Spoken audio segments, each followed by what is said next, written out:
Assalamualaikum warahmatullahi wabarakatuh. Selamat pagi anak-anak. Gimana kabar kalian? Semoga disehatkan selalu ya. Di sini saya ingin memperkenalkan diri dahulu. Perkenalkan, nama saya Rian Ramdan Fatur Rahman. Di sini saya mengajar Bahasa Indonesia kelas 8. Sebelum kita mulai materi yang akan saya bawakan, sebaiknya mari bersama-sama kita membaca basmalah. Bismillahirrahmanirrahim. Kita akan masuk ke dalam materi teks berita. Sebelum kita masuk ke dalam pengertian, ciri-ciri, jenis-jenis serta struktur, pastinya kalian semua pernah menonton berita di televisi kan? Ya, itulah yang disebut dengan berita atau teks berita yang dibacakan oleh pembawa beritanya. Pengertian berita.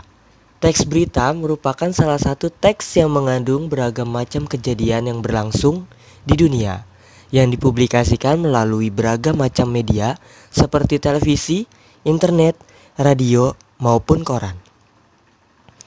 Jadi, teks berita itu adalah informasi baru mengenai sesuatu yang sedang terjadi yang disebarkan melalui berbagai macam alat seperti televisi, internet, radio, maupun koran. Selanjutnya, kita masuk ke dalam ciri-ciri teks berita. Yang pertama ada menarik, aktual, terfaktual, diterima di masyarakat, dan kalimatnya yang dapat dimengerti. Di sini ada kata aktual dan terfaktual. Aktual, terkini, sedangkan terfaktual, dipercaya. Yang dimaksud terkini itu adalah berita yang baru-baru saja terjadi. Sedangkan yang dipercaya itu adalah yang dipercaya di dunia ataupun di lingkungan masyarakat. Teks berita dapat disebut teks berita jika ada ciri-ciri yang sedang kalian lihat di sini. Selanjutnya, kita akan masuk ke dalam tujuan teks berita. Tujuan teks berita untuk menyampaikan kepada para pembaca dan pendengar tentang informasi penting yang layak. Lalu, ada fungsi dari teks berita. Apa itu fungsi dari teks berita? Untuk mengetahui suatu informasi terbaru atau masa kini yang diberitakan secara langsung atau live. Selanjutnya, kita akan masuk ke dalam unsur-unsur teks berita.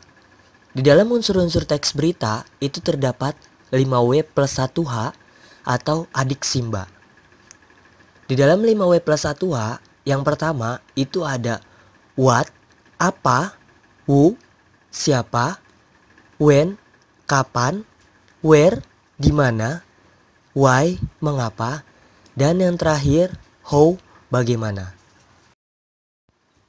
Di sini saya akan menjelaskan apa itu adik simba. Ya, adik simba itu sama seperti 5W plus 1H, hanya diambil huruf depannya saja. Yang pertama ada apa. Apa itu yang dimaksud peristiwa apa yang sedang terjadi. Di mana peristiwa itu terjadi. Kapan peristiwa itu terjadi.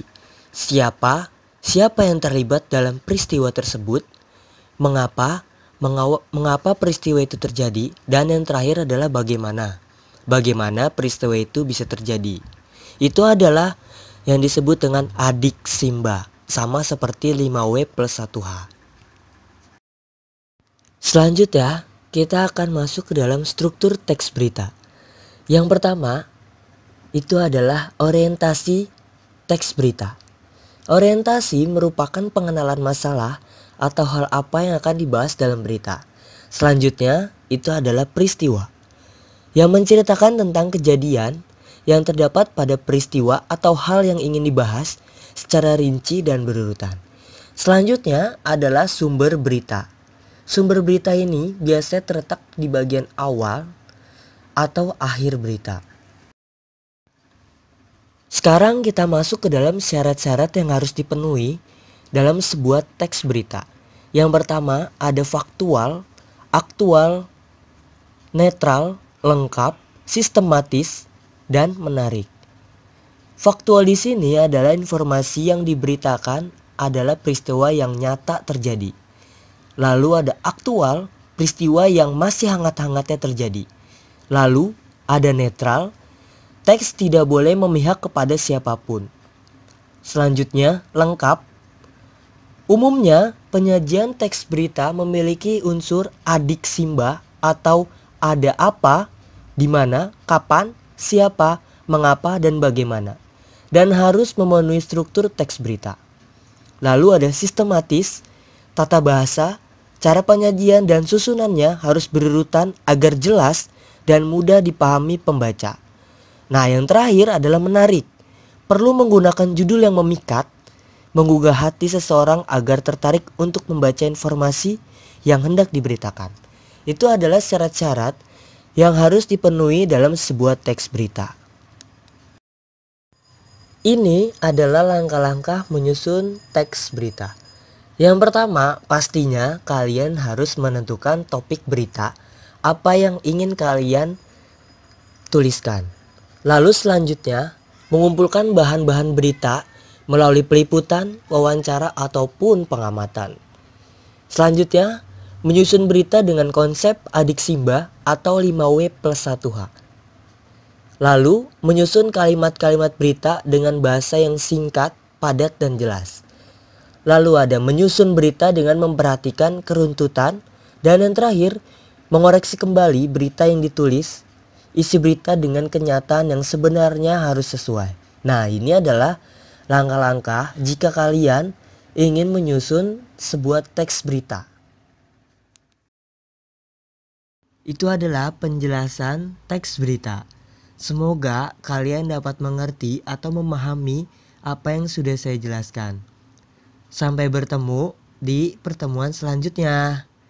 Terima kasih. Wassalamualaikum warahmatullahi wabarakatuh.